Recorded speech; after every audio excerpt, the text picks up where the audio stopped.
السلام عليكم ورحمة الله وبركاته. ازيكم عاملين ايه؟ يا رب دايما تكونوا بخير. معاكم جميلة. لو اول مرة تشوفوا قناتي انزلوا اعملوا لايك واشتراك وفعلوا الجرس علشان يوصلكوا اشعارات باي فيديوهات انا بنزلها جميلة في المطبخ.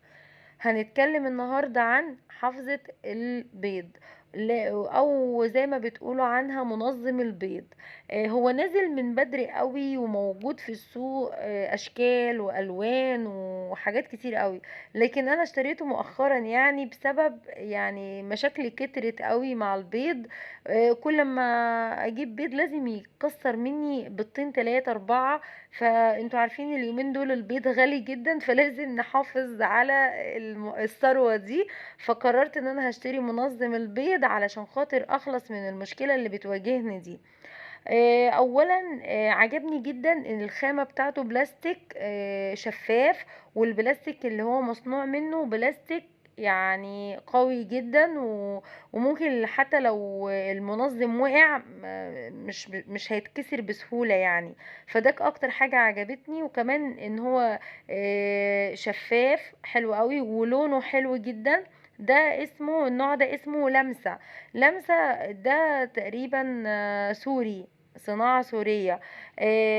وكمان بياخد عدد كتير جدا من البيض. المنظم اللي في التلاجة الموجود يعني عندي بياخد مثلا 10 بيضات، المنظم اللي هو جاي مع التلاجة نفسها. فلا ده حلو قوي قوي.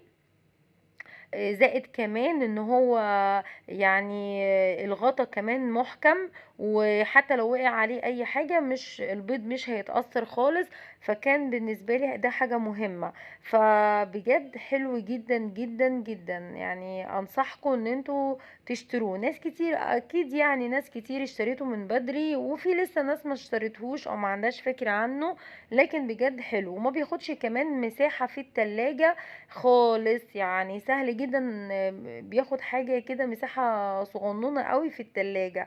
فبجد قررت ان انا اشتريه، وفعلا حلو قوي قوي. وكمان ممكن تحطيه في المطبخ او فوق التلاجة، مش شرط يعني في التلاجة، فما بياخدش مكان. اتمنى لو عجبكم الفيديو ما تنسونيش لايك واشتراك، والسلام عليكم ورحمة الله وبركاته.